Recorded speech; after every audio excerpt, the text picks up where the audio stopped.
Today, we will be teaching you how to machine bind a quilt. Most of the time, quilters prefer to bind their quilts using a combination of machine and hand stitching. But there are some reasons machine binding may be preferable. First, you can save a lot of time. This is helpful if you're on a strict deadline to finish your project. It also may help the quilt last longer and is a great option for things like baby quilts, placemats, or table runners which need to be washed often. This is also a good option for anyone with arthritis or issues in their hands and fingers as it requires less intense use of your hands. To follow along with today's video, you will need a quilt that needs binding, fabric to cut into strips for your binding clips, an iron, a rotary cutter, a cutting mat, a quilting ruler, a sewing machine, and of course a thread of your choice. Today we will be using Decabob in the bobbin and the top needle. Decabob is an 80-weight cottonized polyester thread. It is delicate but extremely strong and creates less bulk in seams. It also blends well with fabric, so is a great choice when doing machine binding, especially if you want your stitches to disappear into the binding. The first step in binding any quilt will be measuring and cutting your binding strips. If you already know how to measure and cut your binding strips, skip to the time on the screen to get to the binding tutorial. We recommend cutting your binding at 2 1/4 inches wide, so that's what we'll be doing today. To determine how much binding you'll need, you can use this formula. This will give you the number of strips you will need that are the width of your fabric. In this case, our fabric is 42 inches wide. Measure and cut your strips using a quilting ruler, rotary cutter, and cutting mat. Once you have your strips all cut, you will have to sew them together to make one continuous strip for binding.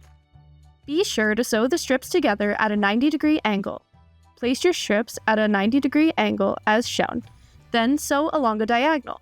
You want a diagonal seam in your binding to make it less bulky.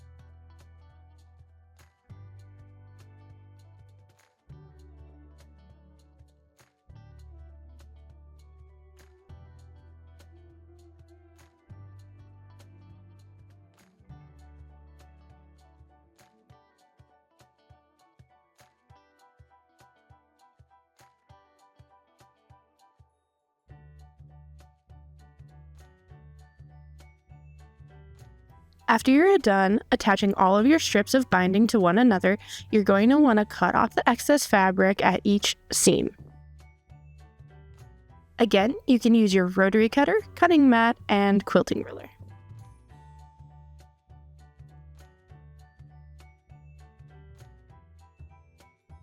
Next, you're going to iron your binding. Fold your binding in half lengthwise with the right side of the fabric out, and iron all along the length of the binding.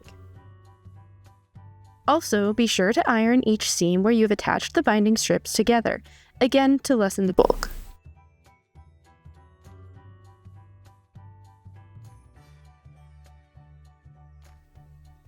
Now that your binding is ready to go, it's time to start stitching it to the quilt. You will want to start by sewing the binding to the quilt top. Be sure to line up the raw edge of your binding with the raw edge of your quilt. We are using a 1/4 inch seam allowance here. Also, as you can see, we left a small amount of the binding loose above where we started stitching.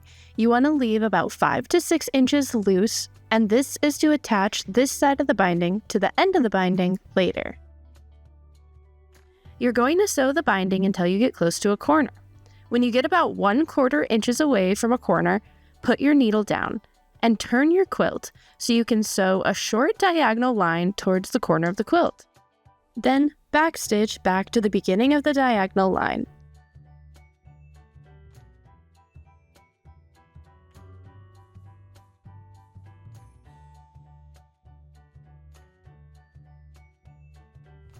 Now you can fold your binding into place as shown and line it up with the next side of your quilt.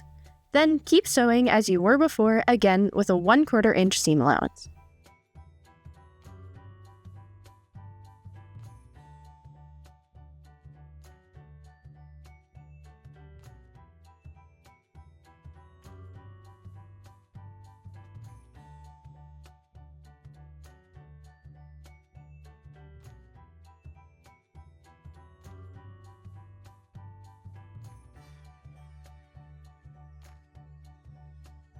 Once you've completed all 4 corners, and return back to where you first started stitching the binding down, you will again want to leave 5 to 6 inches of binding loose.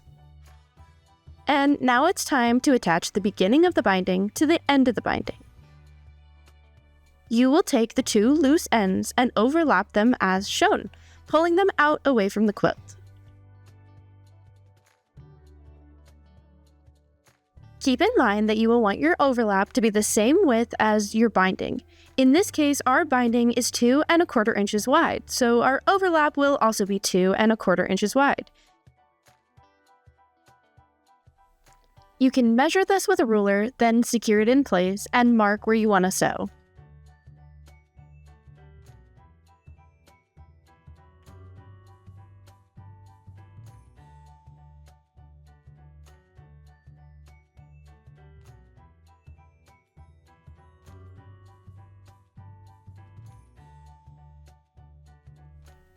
Now you can sew along the diagonal line to attach the 2 ends of your binding together.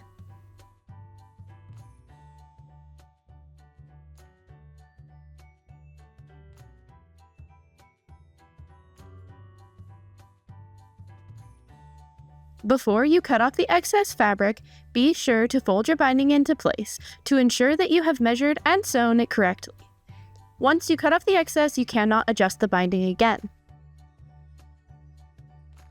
Once you make sure it's all right, cut off the excess and put your binding into place. Then sew it down to the rest of your quilt.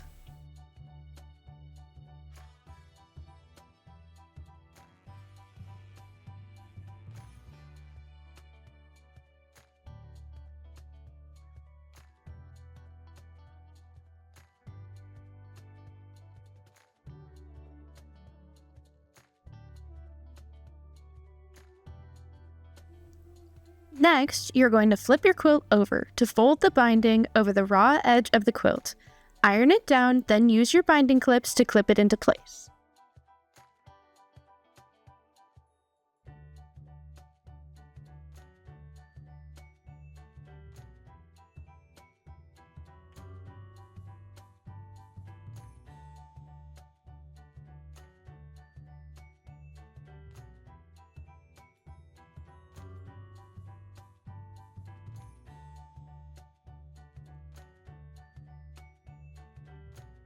Flip the quilt back over. We will be sewing the binding into place from the top of the quilt so we can ensure our stitches look neat.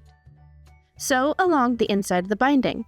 As you go, be sure the needle is catching the loose edge of the binding on the opposite side of the quilt.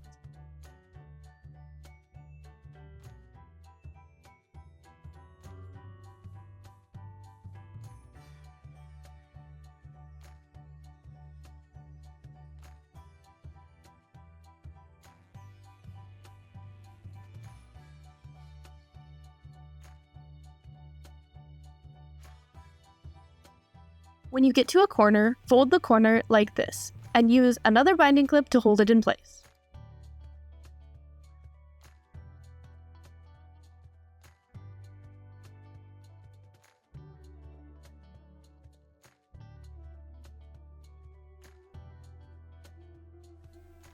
You want to stitch along the inside of the corner to secure it in place.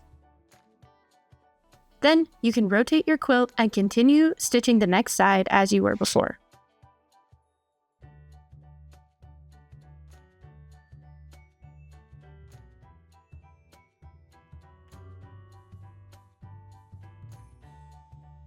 Now your quilt is all done and ready to be used, washed, and loved. We will be doing more videos about different ways to bind a quilt. So if you're interested in those, follow the link in the description below to check out our quilt binding playlist. Thanks for watching, and if you enjoyed this video, don't forget to like and subscribe for more great tips, tricks, and tutorials. You can also sign up for our weekly newsletter to get the first look at free projects, sewing tips, and inspiring tutorials delivered right to your inbox. Check out the description box below to sign up, as well as find a list of stores and retailers that you can purchase Wonderfil threads from in your country.